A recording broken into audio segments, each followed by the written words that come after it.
nós estamos trabalhando esse capítulo da nossa Confissão de Fé de Westminster. Temos feito a abordagem capítulo por capítulo, não de maneira exaustiva, mas trabalhando todos os parágrafos e tentando abordar os temas com uma profundidade, não extensa, como eu já mencionei, mas tentando trabalhar toda ela. Aqui no capítulo 16, então, parágrafo 1 diz assim: boas obras são somente aquelas que Deus ordena em sua santa palavra, não as que sem autoridade dela são aconselhadas pelos homens movidos de um zelo cego ou sob qualquer outro pretexto de boa intenção. Olha que interessante como os teólogos definiram muito bem essa manifestação de agir quando alguém produz uma boa obra. A relação aqui aponta diretamente que boa obra são todas aquelas que Deus ordena em sua santa palavra. Mas percebam que, diante desse contexto, onde a boa obra que Deus ordena pela sua palavra, muitos não vão praticá-la. Vão praticar, como diz aqui na parte B dessa frase do parágrafo: homens movidos por um zelo cego, sob qualquer outro pretexto de boa intenção. Pretexto de boa intenção. E se você é um estudioso da palavra de Deus, você vai perceber que nós temos muito da palavra do Senhor, revelação pelos profetas, Deus confrontando o povo de Israel. Por quê? Abra sua Bíblia aí comigo, que é justamente o texto que eu quero que nós abordemos. Isaías 29, 13, vamos lá. Profeta Isaías, capítulo 29. Vamos ler juntos? Cadê o irmão Murilo? Abre para mim a porta lá no fundo lá. Deixa bem aberta para a gente, para não deixar sem... O clima está mais... Choveu muito, né? Ajuda a gente aqui por causa do ar. Obrigado, Murilo, meu irmão. 29, 13. Vamos juntos?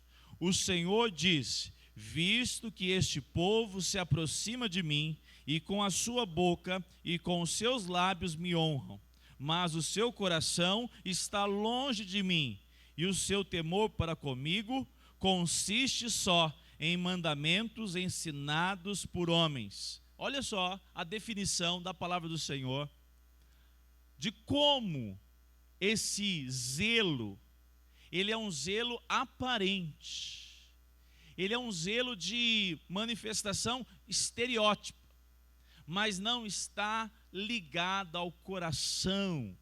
O Senhor deixou claro por meio do profeta Isaías, visto que este povo, e notem, aqui não está falando dos egípcios, aqui não está falando a respeito de um povo distante que não conhecia Deus, está falando de pessoas que tinham até uma familiaridade com a palavra do Senhor, mas estavam o quê?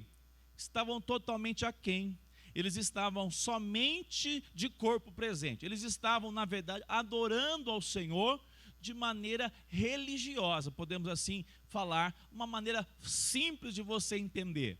Porque a religiosidade vazia e fria é aquela que se manifesta para fazer algo, para receber em troca uma bênção, mas não está de fato envolvido com o Deus que ali está. E a relação nossa hoje com o tema, então, nos apresenta que esse zelo cego, sob pretexto de boa intenção, foi marca de todas as pessoas que se aproximaram de Deus, desejosas em agradá-lo, sem fazer com que o seu coração estivesse de fato ligado ao Senhor. Nós podemos pegar o caso dos fariseus, não é isso? É o exemplo mais vivo que nós temos. Mas tem gente boa também. Quem mais que vocês lembram? Nem tanto assim, né? E o jovem rico não era bom, não? Ele não tinha boas obras? Se a gente for analisar a conduta daquele rapaz, ele é o que para nós? Olhando com os olhos da avaliação humana. Como é que a gente faz a avaliação? Olha como ele é caridoso, olha como ele é bom filho, não é assim que nós fazemos uma avaliação? E o que aconteceu com ele? O Senhor Jesus viu que ele tinha atitudes louváveis, mas o Senhor apresentou para ele justamente aonde ele não tinha o envolvimento, aonde o Senhor confrontou, dizendo: deixe tudo, me siga. E o texto apresenta ele cabisbaixo. A relação de nós produzirmos algo para louvarmos a Deus, e a gente nota isso muito comum, né? As pessoas dizem assim: não, mas ele é tão bom, né? Ele é tão bom, tão bondoso, tão caridoso, ele é cheio de caridades, ele produz muita coisa. Então como é que um homem desse pode ser rejeitado por Deus? Você já ouviu expressões assim? Nesse sentido? Vocês estão entendendo, irmãos? Ah, vamos mexer o mouse. Não, estou falando aqui, estão tudo assim, ó. Você já percebeu que as pessoas, no Brasil então, as boas obras credenciam as pessoas a irem para o céu? Sim ou não? No Brasil é normal isso. E não estou nem dizendo que aí o contexto espírita é muito forte isso, mas eu vou além. É um contexto pelagiano, é um contexto da Igreja Católica, que as pessoas são salvas trabalhando para que elas possam conquistar essa salvação, por meio de obras. E notem que a palavra do Senhor, ela tem sim, para nós, diretrizes para produzirmos obras. Mas nós vamos ver hoje que elas são muito aquéns do que nós necessitaríamos para sermos salvos por elas. Nós estamos aquém. Agora, existe uma comparação, quem produz pode ser... Não, isso é uma teologia equivocada. E a palavra do Senhor diz de maneira enfática que a apresentação dessas pessoas, ela é de lábios que me honram, mas o coração está longe. É muito comum encontrarmos essa realidade quando você vai confrontar a motivação que a pessoa está fazendo aquilo, né? É muito comum, isso é um contexto bem comum. Mas para nós já abordamos esse parágrafo, nós vamos adiantar agora aqui um pouquinho. Vamos lá por o 4 novamente. Os que alcançam pela sua obediência a maior perfeição possível nesta vida estão longe de exceder as suas obrigações. A filha já disse aqui algumas vezes essa história de Russell Shedd.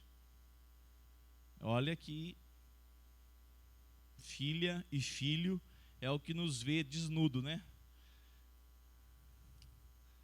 Conhece os meandros do nosso coração. A história que eu conheço, que ela, uma certa vez, declarou: olha, eu sei que meu pai é pecador, porque a palavra de Deus diz. Nossa, hein? Que honra, hein? Que honra. Vamos pegar essa história e colocá-la assim: olha, ela quis dizer, o meu pai é um homem consagrado a Deus. Quem lembra do Russell Shedd velhinho, vivo, né? Quando tem os vídeos, a gente pensar que ele estava tão velhinho, tão idoso e tão lúcido, falando a respeito da palavra do Senhor com tanta profundidade. Aí você alinha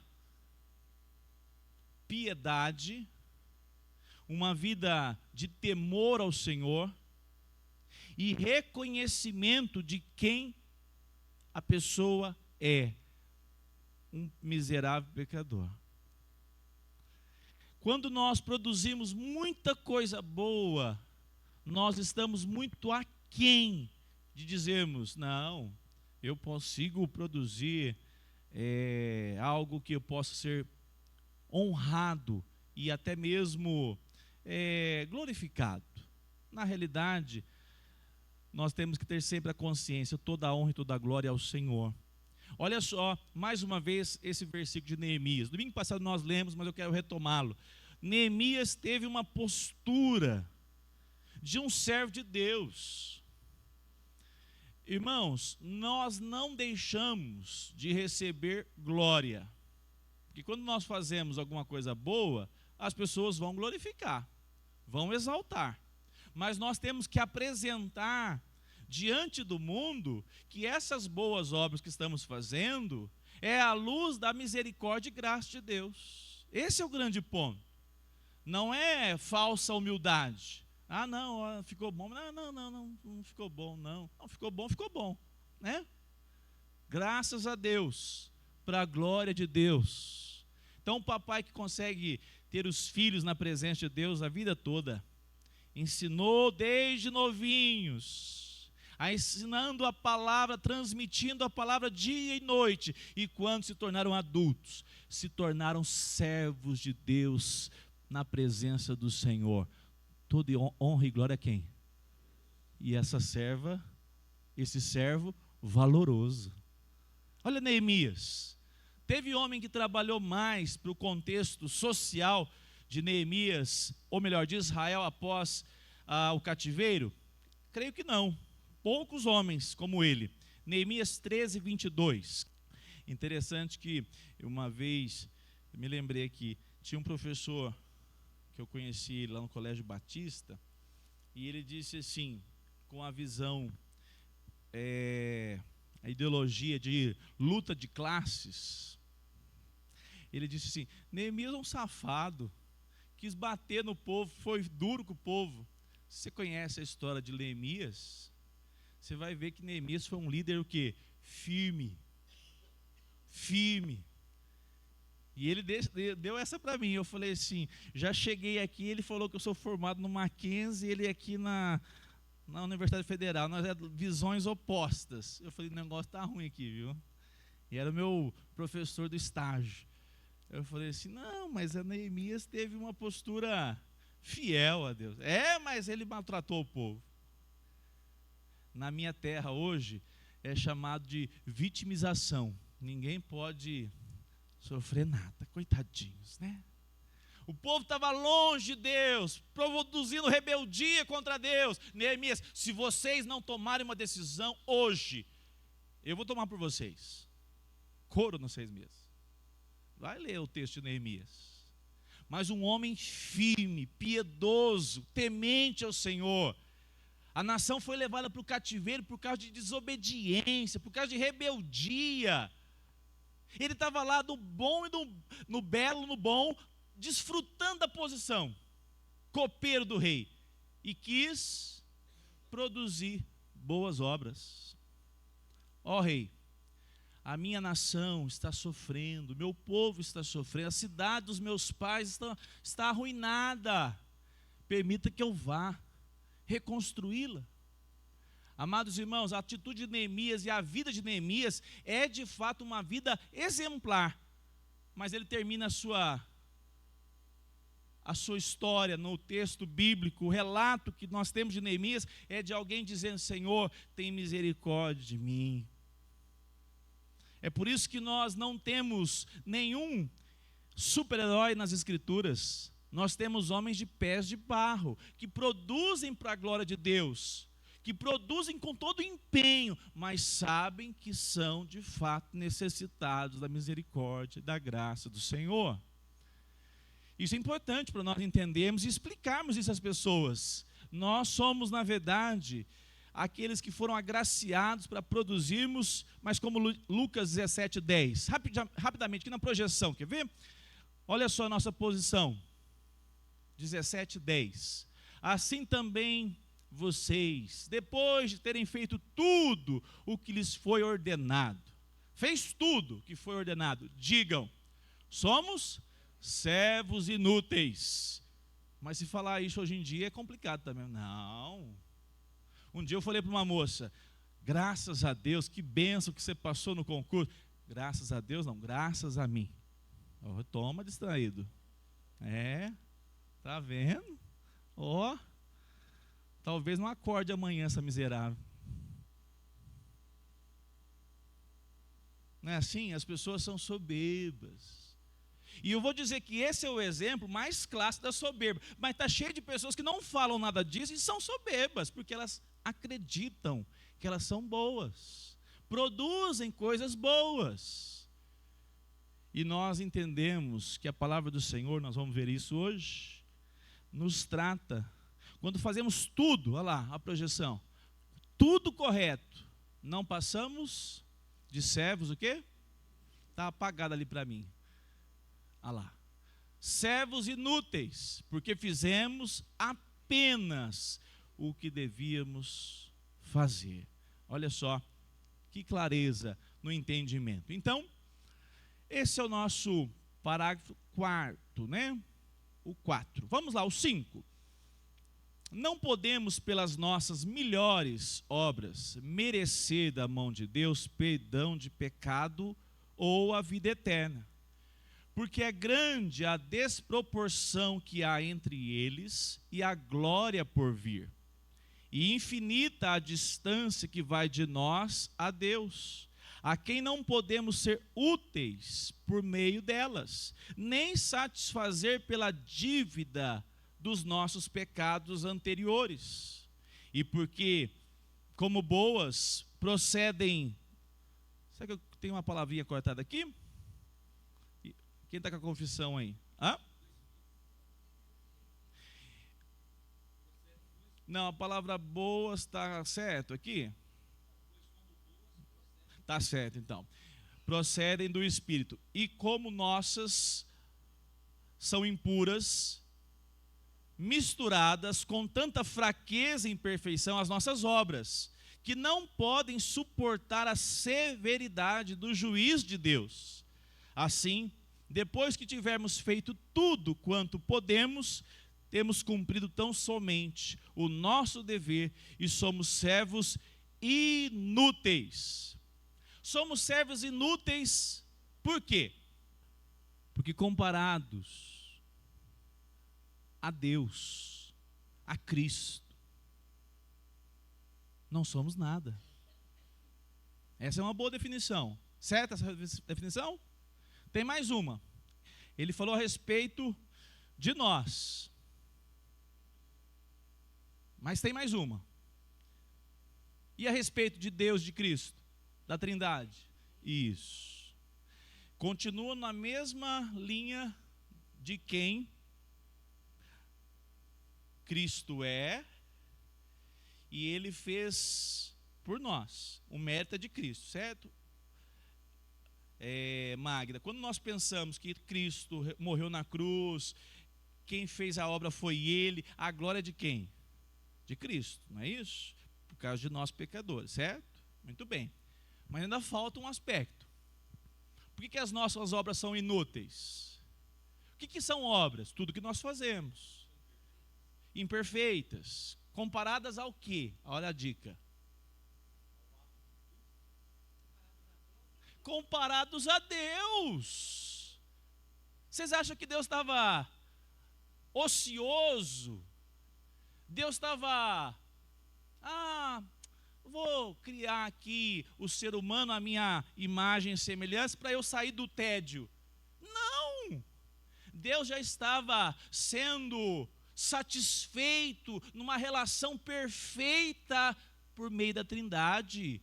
Eles não precisavam de quê?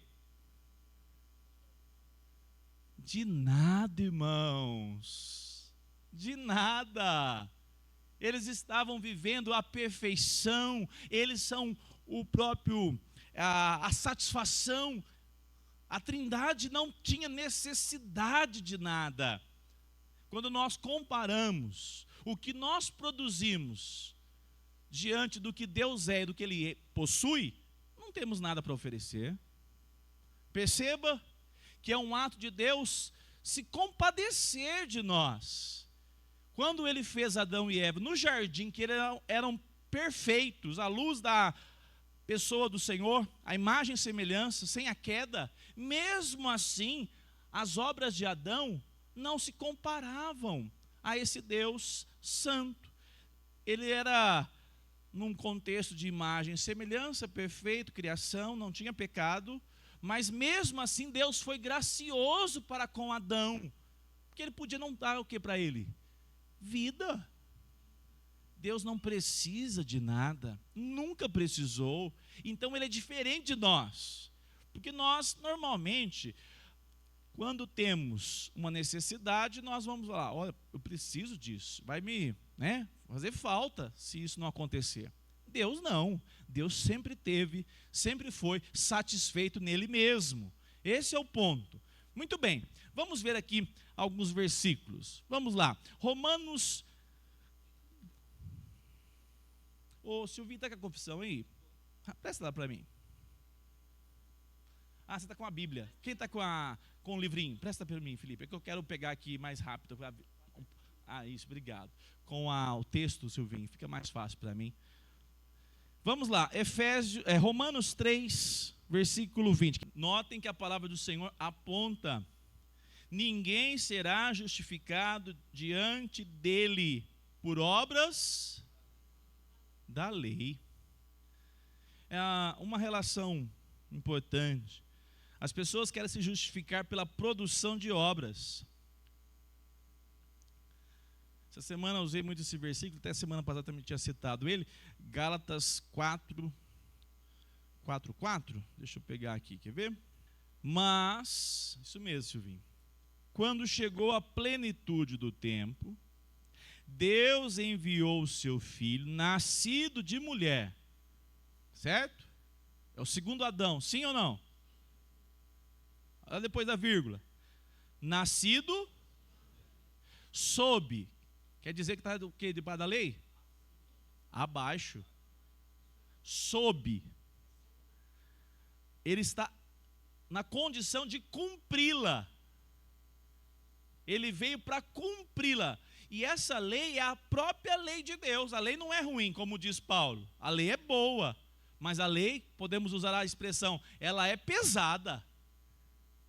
Olha a expressão do apóstolo Paulo. Enviou o seu filho, nascido de mulher, nascido sob a lei. Verso 5. Para resgatar os que estavam sob a lei. Porque a lei, ela revela o que em nós? Ela revela a fraqueza que nós temos de produzir aquilo que é certo. Por isso que você tem que confrontar o seu vizinho, o seu amigo, o seu colega, que ele chega nessa época do Natal, ele quer distribuir 100 cestas básicas, e ele diz, não, porque o espírito do Natal está no ar. Aí você fica lá com aquela cara de sambão na frente dele. Deixa eu te falar uma coisa. Esquece espírito de Natal. O Natal tem nome. O Natal tem nome. O nome se chama Jesus de Nazaré, que veio e viveu a vida perfeita que eu não dou conta. Se submeteu à lei, produziu tudo o que ele fez, foi obras perfeitas. E agora nos é oferecido o quê? Crermos nele, que ele cumpriu toda a obra da lei, para que nós agora sejamos salvos, confiados nos méritos dele, e não em nossos méritos.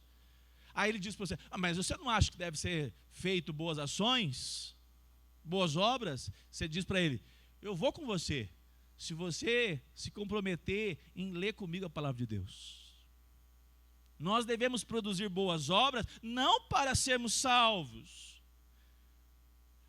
Quem se submeteu à lei perfeitamente foi Cristo, e tudo que nós fazemos porque agora estamos unidos a Cristo. É o parágrafo 6, mas não tem como não abordar esse ponto, né? Vamos lá, Efésios, cadê aqui? 2:9. Perdão, antes de Efésios, Romanos 4. Vamos para Romanos, que é importantíssimo ali, né? Fala, Felipe. Às vezes eu fico com medo de fazer alguns comentários que vão muito longe, então é uma preocupação bastante frequente, mas Uma das coisas que eu acabo precisando estudar na faculdade é muito do mundo antigo, de filosofia antiga, e algo que acaba sendo bastante frequente, algo que permanece até hoje, é a ênfase no poder das narrativas, de como o contar histórias molda o caráter de uma sociedade. Você vê isso nas tragédias gregas, e trazendo para o mundo de hoje em dia, você vê isso no modo como nós vemos filmes, séries, tudo. E algo que é bastante frequente nos filmes que nós assistimos hoje em dia, seja em filmes de super-heróis, seja em filmes de drama, que você tem um protagonista que começa com más obras, é o que a gente chama de arco de redenção. Você tem um arco de um protagonista que começa mal, que vê o resultado de suas obras e que se arrepende, e que geralmente, quase 100% dos casos, termina o filme agindo bem, para compensar aquelas obras, mostrando arrependimento, que começou agindo mal, mas se arrepende, então ele decide agir bem, geralmente até verbaliza que se arrependeu e quer fazer diferente. Então isso acaba refletindo muito no modo como nós vivemos a nossa vida, já que narrativas nos influenciam consciente ou inconscientemente, e a gente se acostuma a tentar compensar tudo aquilo de mal que nós fazemos no espírito do Natal, por exemplo, da sociedade, de agir bem, distribuir cestas básicas, distribuir brinquedo para as crianças e tudo mais. Mas isso acaba lá fora tão internalizado em nós que nós nos acostumamos a apenas agir bem, a apenas recorrer às boas obras que são socialmente aceitas, mas no fim das contas isso acaba sendo sempre insuficiente. Então, mesmo essas narrativas que moldaram o nosso entendimento dessa forma, acabam sendo insuficientes e às vezes até atrapalham a nossa compreensão da própria teologia. Exato, Felipe. É o que você mencionou, né? As ideologias estão aí, elas são utilizadas pelos filmes, livros e todos os dramas que o ser humano, a partir do momento que rompeu com Deus, né? Nós temos um contexto da modernidade, da pós-modernidade, essa relação rompida com Deus. Cristo é abandonado. Quem viu essa semana comigo, que eu fiquei até emocionado, afinal de contas é da minha época, que o Esqueceram de Mim tem uma mensagem cristã. E ninguém viu. Pensei que tinha todo mundo visto. Eu achei interessante, porque num contexto pós-moderno, o máximo que nós vamos ver é essas mensagens subliminares. Por quê? Porque se colocar lá que no final a pessoa se arrepende dos seus pecados e recebe Cristo, Jesus já diz, filme gospel. Não é assim que as pessoas dizem hoje? Como é que elas são tão assim ávidas a rejeitar a pessoa bendita de Jesus Cristo? Porque quem está no centro de todas as coisas, à luz dessa sociedade? Quem?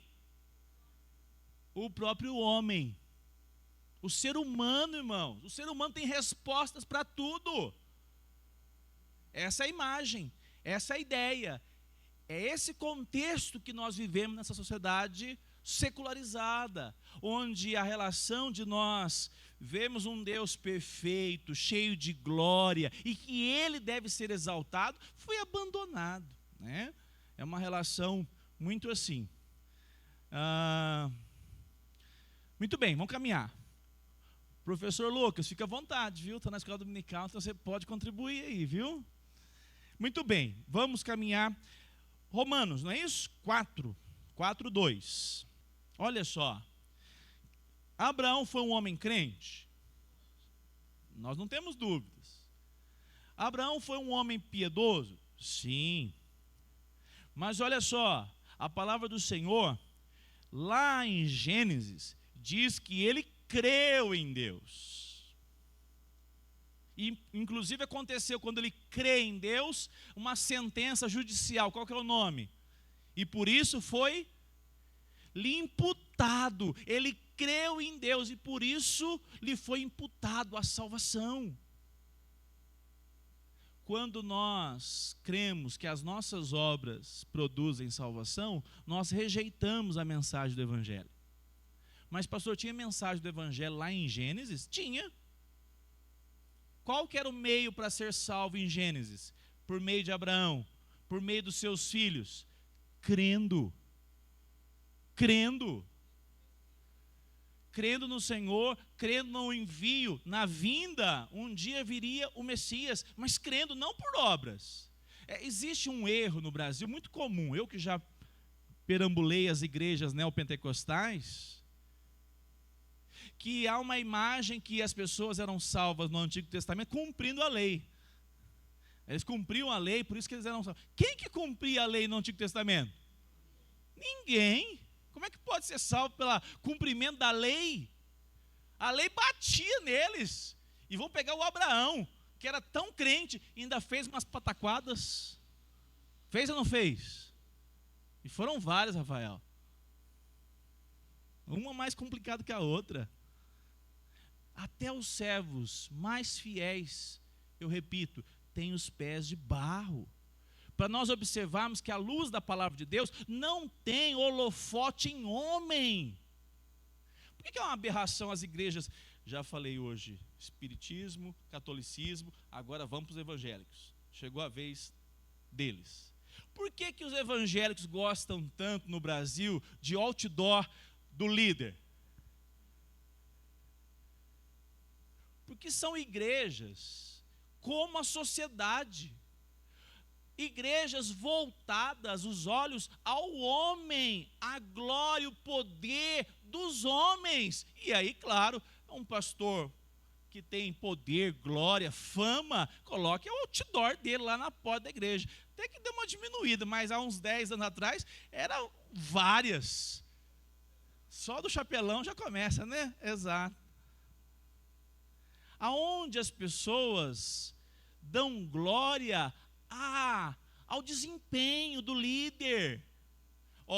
Eu não tenho, e se Deus quiser, nunca pretendo fazer, mas hoje em dia, o pastor tem que ter um estilo. Eu vou colocar cultura woke. É os dentes espelhados, calça pega frango, é por aí. Eu vou passar pomada no cabelo e falar assim, está muito levantado, dá uma baixada. Vai que eles pensam que eu estou na moda, alguma coisa assim. Vocês já perceberam? O pastor tem que ter uma glória para que tenha muita gente que o admire. Vou falar uma coisa para vocês, quer me admirar? Admire depois que você conversar com a Gisele. Aí você vai orar por mim e dizer, Senhor, pensava que o pastor Fábio era assim, mas não é assim. Mesmo assim, tem misericórdia para que ele possa fazer o mínimo para dar um bom exemplo, um bom testemunho. Mas por quê? Isso é influência nas igrejas. As igrejas evangélicas, se não tiver um líder master, mega, é um povo assim que não tem referência. Cristo é abandonado dentro das igrejas chamadas evangélicas. Isso é terrível, irmãos. É o rompimento das escrituras, exatamente. É o rompimento, né? Olha só, versículo 4 de Romanos 4:4. Quem pode ler? Já leia o 4 e o 6, por favor. Meu irmão, não tem como nós não confrontarmos essas teologias que apresentam o homem se salvando por meio das suas obras. Olha só o exemplo que o apóstolo Paulo dá. O trabalhador que recebe salário, recebe porque fez o que durante o mês? Trabalhou. Tem muita gente que acha que não estão fazendo favor para Deus. Ele recebeu, não foi um presente. Ele é digno de receber o salário, foi resultado do seu esforço, do seu empenho, desempenho. Assim, Paulo está dizendo, como é que alguém pode ser justificado diante de Deus por meio de obras? Por isso que a carta de Paulo aos Romanos é tão rica, irmãos, porque ela vem de maneira sistemática apresentar o que é o Evangelho do Senhor Jesus. E essa é uma relação interessante, né? No final diz que Davi declara: bem-aventurado o homem a quem Deus atribui, Olha só expressões. Eu já disse agora há pouco. Imputa, atribui justiça, independentemente de obras. O que mais choca as pessoas é porque ser salvo somente crendo e se arrependendo dos seus pecados é injusto. Sim ou não? Ué, lógico que é. Lembrei de você agora, Irene. Lá vem para o seu lado, Irene. Um dia eu falei assim, ó, o trabalhador foi empregado, contratado para ganhar 1.000, começando das 5 da manhã às 5 da tarde. Ele aceitou. O outro foi empregado, contrato, das 10 da manhã às 5 da tarde. 1.000, aceitou. O outro às 2 da tarde até às 5, 1.000, aceitou. O outro às 3 da tarde, 1.000, aceitou. Eu disse assim na reunião do pequeno grupo: não é assim? A Irene, está errado. Está errado. Aí eu falei para ela: está errado mesmo. Só que quem que é o empreiteiro? Não, então, é quem quiser. Se você quiser contratar lá alguém, mas você fala assim, ó, eu pago 100, você trabalhar tal hora. Você contrata outro, eu pago 100. Se eles de repente conversar entre eles lá, você chegar e falar, mas eu não combinei com você? Você aceitou por quê? Que isso? Você não foi forçado, você vai receber ainda, além de tudo. Por que você está preocupado com o seu irmão que chegou às 5? Você trabalhou 1 hora, no caso 2 horas. Nós somos retributivos.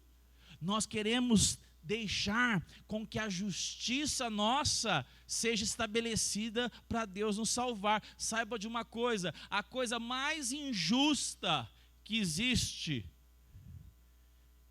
é você ir para o céu. Coisa mais injusta que tem é você ir para a glória. Você vai viver, olha o Luciano, que miserável pecador aqui na escola dominical, São Paulino, vida de sofrimento aqui, e merecia o inferno, Luciano. Eu não sou da turma do Arrascaeta, né? Essa semana tiveram uma decepção, mas não vamos tocar nesse assunto pesado, né? Até esses aí que se acham também não merece a glória. Nós queremos atribuir justiça. A gente analisa, o Paulo, não, mas um homem exemplar, esse merece a salvação. A salvação não é por justiça de homens, é segundo a decisão de Deus, dizer, eu desejo salvá-lo. Eu desejo, e eu sou o Criador do universo. Essa obra que para muitos é injusta, é na verdade produzida não de qualquer maneira. Para que fosse justo, foi enviado o melhor de Deus, o seu Filho. O Natal aconteceu. Jesus veio ao mundo, morre na cruz. Primeiro ele vive 33 anos de sofrimento. Servo sofredor, perfeito. A vida que eu e você necessitávamos viver hoje, ele viveu. Foi morto, pendurado no madeiro, humilhado. E ao 3º dia, antes disso, sepultado. Você já pensou? O Deus Todo-Poderoso, morto e sepultado. E ao 3º dia, ressuscitou. Para dizer, se vocês crerem naquilo que eu produzi, todas as obras que eu produzi, pode ser o pior. Porque tem gente pior que a gente, Irene. Tem gente pior. Tem gente terrível. Mas quando a graça o alcança, ele se arrepende dos seus pecados e diz, fui alcançado por um grande e poderoso Salvador e eu confiei nele de todo o meu coração. Que lindo isso. A mensagem do Evangelho é essa. A mensagem do Evangelho é, nós não produzimos de maneira que somos capazes de alcançar a salvação. Nós não temos condições, mas nós confiamos na justiça por meio, perceba isso, não é empurrar para debaixo do tapete, por meio de Cristo. Cristo fez o que nós deveríamos fazer, o justo morrendo pelos injustos. Muito bem. Efésios 2, 8 e 9, para nós caminharmos. Texto muito conhecido aqui, né?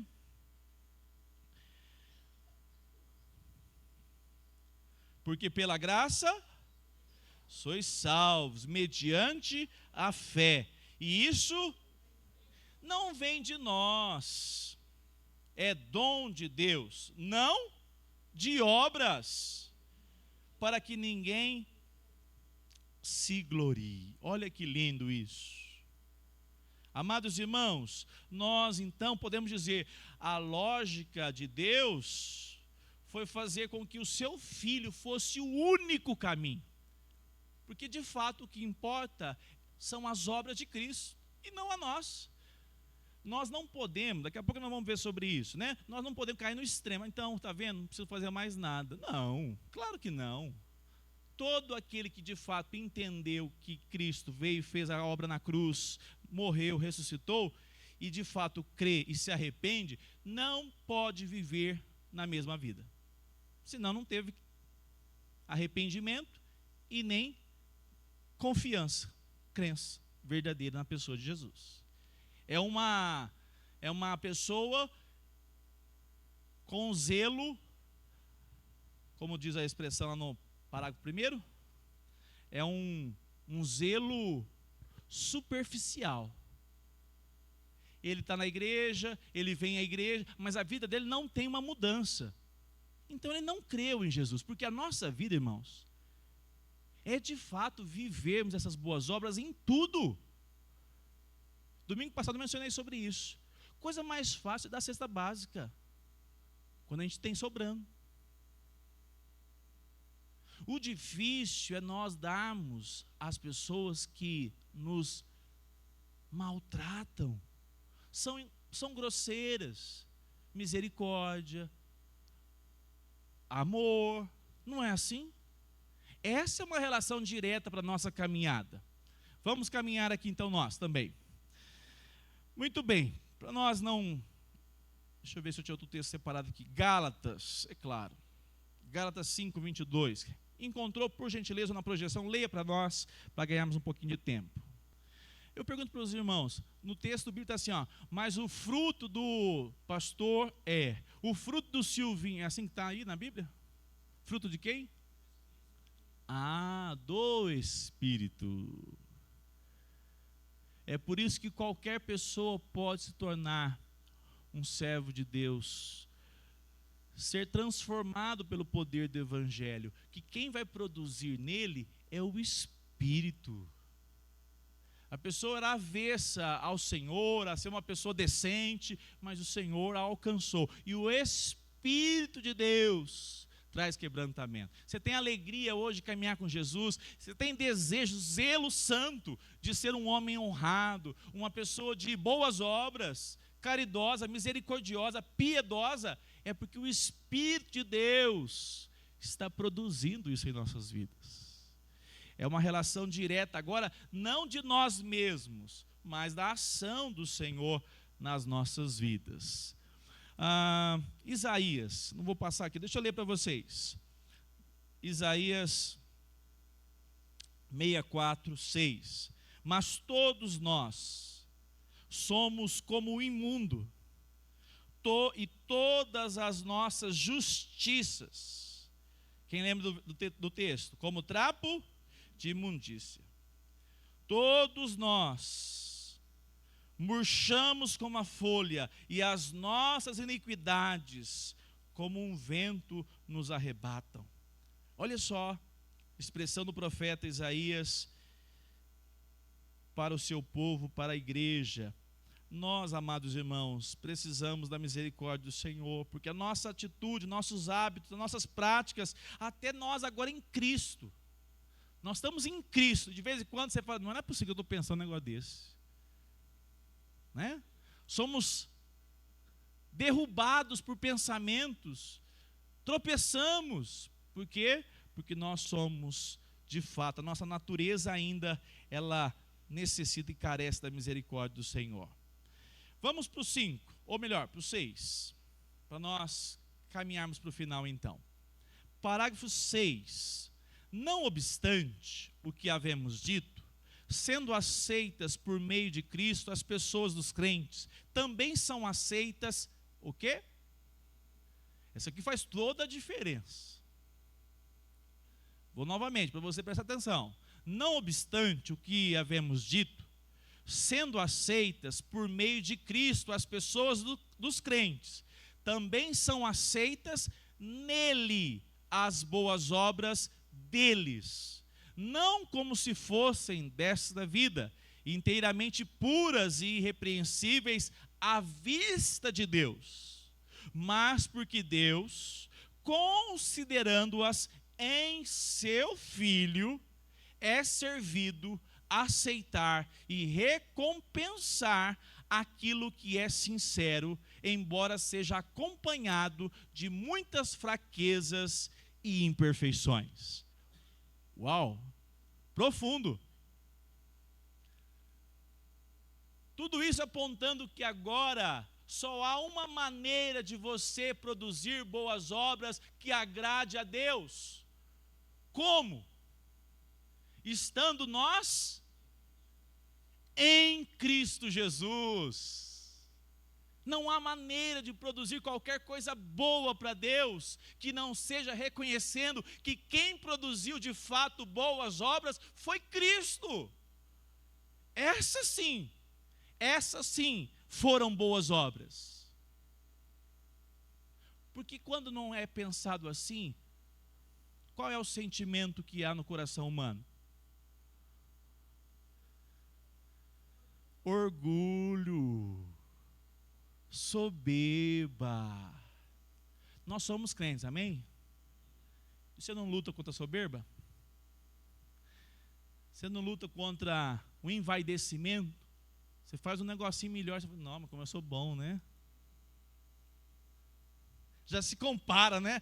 Não, mas porque fulano? O nosso coração está em Cristo e nós lutamos contra essa natureza humana. Como é que nós podemos então produzir? Somente estando em Cristo e de maneira que a nossa prática seja sincera. Contudo, ela é acompanhada de fraquezas, imperfeições, mas nós podemos ser recebidos por Deus por meio da nossa obra feita, realizada em Cristo. Nós estamos unidos a Cristo? Somos recebidos. Efésios 1:6. Vamos lá. Lembra da produção dos trabalhadores? O ladrão da cruz foi obra de justiça aos olhos dos homens ou de injustiça? Depende, a cruz foi bem justiça, né? Porque ele era ladrão, né? Então, justiça na vida dele, ó. Vai morrer, miserável. Mas na mesma hora que um estava sendo condenado, o outro estava sendo salvo. O que condicionou a salvação foi porque aquele homem fez o quê? Creu, se arrependeu e reconheceu que estava diante do Salvador. Ele não produziu nada, mas produziu, por meio da ação do Senhor na vida dele, a confiança e o arrependimento da sua vida pregressa.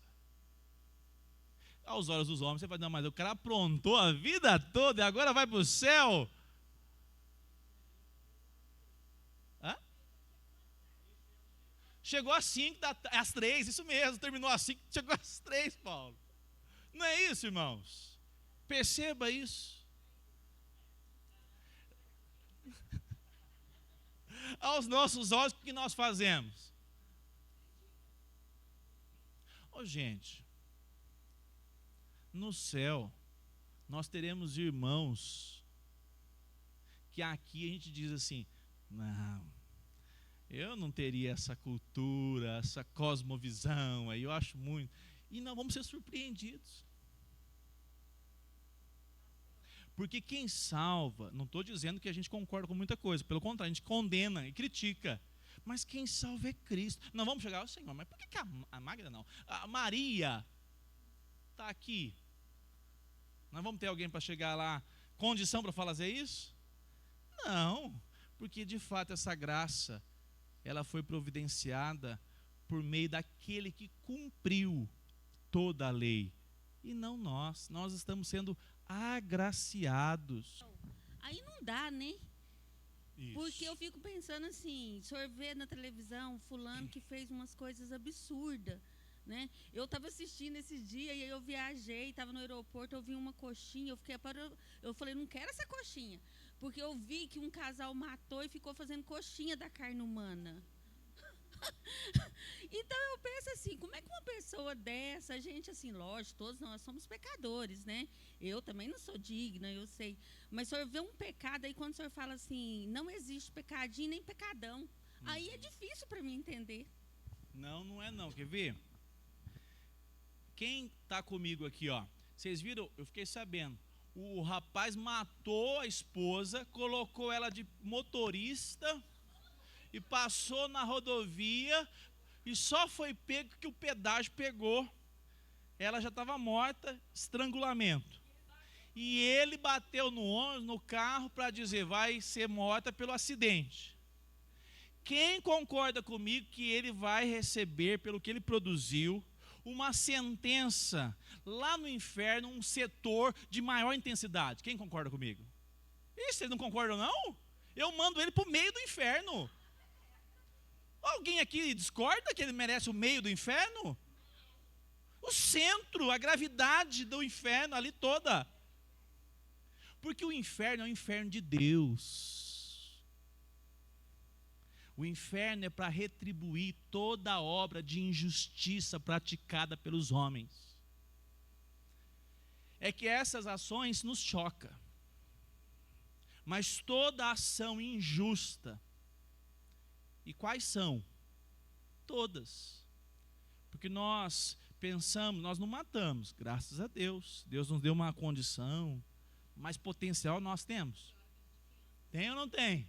Tem, ué. Só não fazemos, graças a Deus. Agora note, isso, a Meire, por sinal pediu oração pela viagem dela, ela falou assim, pastor, um pequeno grupo, porque eu falo para você, frequenta pequeno grupo para compartilhar, aqui vai embora rapidinho. Ela falou assim, pastor, eu fiquei tão chocada, vocês sabem que a Meire foi batizada agora há pouco tempo, né? Uma senhora que falou, pastor, perambulei, mas nunca tive realmente decisão de caminhar com Cristo numa igreja. Mas tomei a decisão e foi uma bênção na minha vida. Mas eu fiquei muito chocada o dia que eu fui na escola dominical, não frequentava, e depois amei e continuo amando a escola dominical, que eu era assassina, pastor. Aquilo me chocou. Eu falei, mesmo, Meire? Pois é, pastor. Porque o texto bíblico apresenta que o assassinato não é só com arma branca, com revólver, mas é aqui, ó, no coração. Tinha um monte de gente sentenciada na minha vida, pastor. Eu já estava morta há muito tempo. Eu achei muito bonito. O evangelho revela assassinato no nosso coração. Agora, como é que nós podemos ganhar o céu? Não merecemos. Merecemos o inferno. Agora, perceba então, Irene, toda obra de injustiça vai receber a sua sentença, o inferno. A não ser que essa pessoa o quê? Se arrependa. Arrependimento é mudança de vida. Arrependimento, quem já se arrependeu chorando? Arrependimento dói. Arrependimento dói, porque você enxerga o que você fez, a imagem desse Deus santo, poderoso e que nós desprezamos. Então, ou ele se arrepende, ela se arrepende e, de fato, crê no Senhor Jesus. E por que dói e chora? Porque quem que foi pendurado para pagar essa conta? Cristo Jesus. Perceba que ninguém vai para o céu sem pagamento. Todos vão para o céu porque Cristo morreu e cremos nele por meio da sua obra. Entende isso? Agora perceba a diferença, como você mencionou. Arrependimento que leva a crer na pessoa de Jesus Cristo é arrependimento com a visão do que produziu das suas obras diante de Jesus Cristo, seu Senhor agora. Ela não se arrepende com apenas dor das suas escolhas. Eu devia ter feito isso, porque agora eu peguei 30 anos de cadeia, estou aqui só 10, mas vou sair com 11, mas tudo bem. Moral da história, foi pouco, mas eu me estou arrependido. Ele se arrependeu porque atrapalhou um pouco a vida dele. Mas o arrependimento para a vida é o que você mencionou. Ele se arrepende quando realmente crê no Senhor Jesus, porque ele diz: um Deus santo se humilhou, nasceu, veio entre os homens, cumpriu seu ministério, se entregou na cruz, foi sepultado para que eu tivesse o reconhecimento que tudo que eu produzi, inclusive essa tragédia que eu produzi, essa desgraça que eu produzi, isso é terrível na minha história. Eu me arrependo diante do Senhor.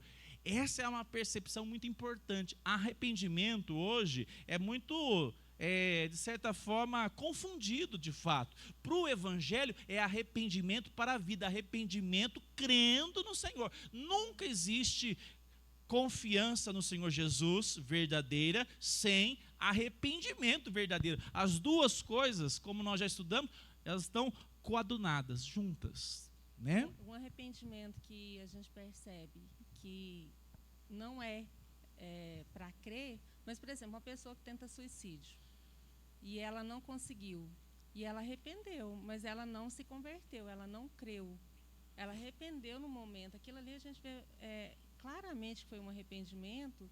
Ela ia tirar a própria vida, né? É um crime contra ela mesma, mas muitas vezes ela arrepende e tal, mas você vê que não teve conversão. Então, estou falando de um arrependimento, arrependimento de você cometer um erro e se arrepender e seguir a vida. É tão difícil. E o arrependimento para crer, para salvação. Você deu um exemplo aí difícil, porque eu vejo um caso muito difícil. Isso aqui é polêmico, hein? Vai ter que encerrar lá agora. É tão difícil, Glaucio. Eu vejo gente que tentou se arrepender, tentou se suicidar, cometer suicídio. Não conseguiu. E nunca se converteu e se perdeu e morreu e foi condenado. Não pelo suicídio, porque ela não conseguiu. Já tem pessoas que diante do suicídio podem ser alcançadas pela misericórdia do Senhor. Eu não tenho como ilustrar isso, que é muito difícil, irmãos. Eu nunca me esqueço, estava num seminário em Goiânia. Pastor, mas esse caso é o caso que deu tempo. Não deu tempo nada, a gente fica muito nesse negócio de tempo, nessa questão. Uma vez uma pessoa do prédio estava saindo assim no alojamento do seminário, de repente só escutei um grito, mas um grito que eu nunca tinha ouvido, um grito de tanta dor. Você percebia a alma da pessoa sendo exposta. E aí eu não entendi nada, só vi o barulho não, só vi o pessoal movimentando daqui a pouco, mas foi muito nítido, foi muito próximo do prédio. Eu só não escutei, não entendi, daqui a pouco eu fui saber. Uma pessoa que tinha cometido suicídio. Naquele dia eu fiquei refletindo, falei assim, quais dramas estavam naquele coração? Quanta influência contribuiu para essa pessoa tomar uma decisão tão drástica? E o que chama atenção? Nós não aceitamos o suicídio porque o suicídio é uma relação pecaminosa, mas nós não podemos dizer que se o Senhor quiser alcançar com misericórdia, Ele alcança, porque a misericórdia é dEle. E nós não sabemos o que está acontecendo no coração e na mente daquela pessoa. Normalmente, a gente diz, é um descrente que cometeu isso. Mas, irmãos, tem alguns casos que você diz assim, puxa vida, como é que analisa essa pessoa como uma descrente? E aí pertence ao Senhor a misericórdia e graça, é com Ele. E aí entra a questão das 3 da tarde também, fala, Senhor, eu não sei. Perceba que o nosso agir hoje deve ser de preocupação em produzir um arrependimento genuíno, verdadeiro, que possa dar a nós a segurança de falar, Senhor, eu faço hoje porque eu tenho uma nova vida em Cristo Jesus. Eu me arrependo hoje, não pelas consequências que eu colhi na minha vida. Eu me arrependi verdadeiramente porque o teu nome O Senhor, a obra que o Senhor fez foi tão poderosa, tão maravilhosa, para que eu pudesse banalizá-la. Perceba que é uma relação direta entre arrependimento e confiança. Irmãos, vamos terminar, mas moral da história, nós nunca, jamais conseguiremos avaliar humanamente, sem que tenha resultados, frutos, o arrependimento verdadeiro. Isso é uma questão de fórum íntimo, que quem atua é o Espírito Santo. Porque aqui nós falamos assim, ó, amém? Todo mundo aqui para mim vai para o céu aqui, todo mundo arrolado no céu, Eu sou descrente para falar, não, aqui tem alguém que não é do Senhor Jesus, jamais. Eu vou dizer, Senhor, quem é o dono da seara é o Senhor. Mas arrependimento verdadeiro produz mudança de vida, produz boas obras, produz uma nova vida em Cristo. Eu repito, alguns casos, principalmente de saúde, muito sérios, casos que nós vemos relatos, leva a pessoa a tomar atitudes perigosas,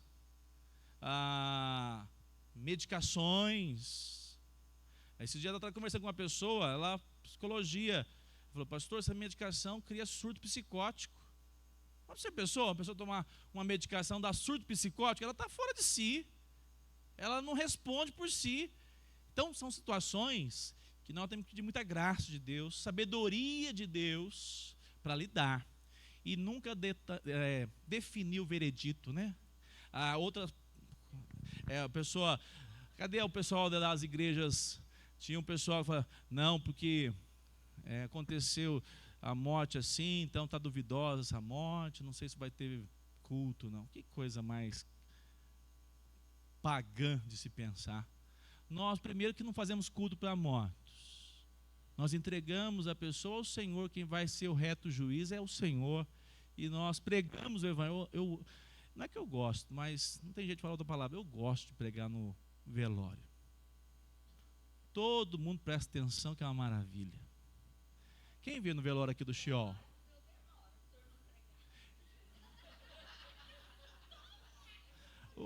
Ô Irene, se você morrer daqui 20 anos, eu vou pregar firme o evangelho. Mas uns 40 por você tá bom.